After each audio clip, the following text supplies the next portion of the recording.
চলুন বন্ধুরা, সবাই মিলে দাদু বাড়ি ঘুরে আসি। তবে এই দাদু বাড়ি কোনো সাধারণ দাদু বাড়ি নয়। এই দাদু বাড়ি ঢুকতে গেলে আপনাকে পে করে ঢুকতে হবে। প্রথমে এই মেইন গেট থেকে ঢুকেই হাতের বাম পাশে আপনি একটি পে স্টেশন দেখতে পাবেন। সেখান থেকে মাত্র ১০০ টাকার বিনিময়ে আপনি টিকিট সংগ্রহ করে পুরো দাদু বাড়ি ঘুরে দেখতে পারবেন। দাদু বাড়ির বিশেষ আকর্ষণ অসংখ্য লেক আর প্রচুর গাছপালা। লেকের পানি আর সুন্দর গাছপালা পরিবেশটা মনোরম করে তুলেছে। দাদু বাড়ি প্রবেশপথে এই কুমিরটি আপনাকে স্বাগত জানাবে। এর অপর পাশেই রয়েছে সুন্দর গোলাকৃতির একটি ফোয়ারা। এখানকার কফি শপে আপনি হালকা স্ন্যাক্স ও চা কফি খেয়ে নিতে পারেন।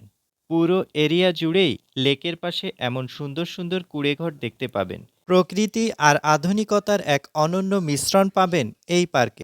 এই রঙিন পরিবেশে বসে আপনি প্রকৃতির সান্নিধ্যে থেকে এখান থেকে অর্ডার করে কিছু খাবারও খেয়ে নিতে পারেন। মন চাইলে আপনি এই ধরনের নৌকা ভাড়া করে লেকের মধ্যে ঘুরে বেড়াতে পারবেন।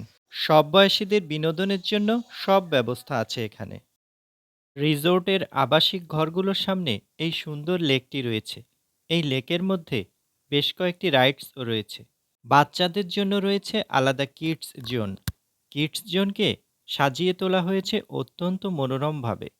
এখানে আঁকা ছবিগুলো বাচ্চাদের দৃষ্টি আকর্ষণ করে। বাচ্চাদের বিনোদনের জন্য রয়েছে সব ধরনের ব্যবস্থা। এখানে বিভিন্ন রাইডসগুলো বাচ্চাদের মন প্রফুল্ল করে তোলে। সবচেয়ে বড় কথা হলো এখানকার পরিবেশ দেখলেই যে কারো ভালো লাগবে। দিনাজপুরের এই প্রত্যন্ত গ্রামে এত সুন্দর একটি পার্ক গড়ে উঠেছে যা নিজ চোখে না দেখলে বিশ্বাস করতে পারবেন না। এখানে রয়েছে সুন্দর একটি সেন্ট্রাল হল। পার্কটির প্রতিটি পরতে পরতে ছড়িয়ে আছে সৌন্দর্য।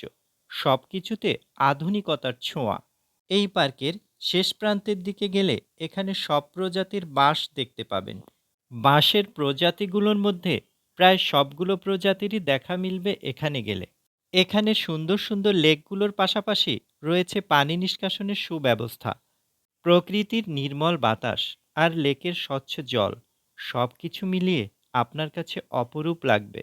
ওয়াশরুম, অজুখানা, কনভেনশন হল, নামাজের স্থান যাবতীয় সবকিছুই পেয়ে যাবেন এখানে। আমার কাছে সবচেয়ে যে জিনিসটি ভালো লেগেছে সেটা হলো এখানে এসে কারো কোনো কিছু হারিয়ে গেলে তা ফিরে পাওয়ার জন্য এখানে রয়েছে লস্ট অ্যান্ড ফাউন্ড জোন। এখান থেকে সবকিছু উপভোগ করে বের হওয়ার সময় এক্সিট গেটে আপনি একটি মন্তব্য বাক্স দেখতে পাবেন।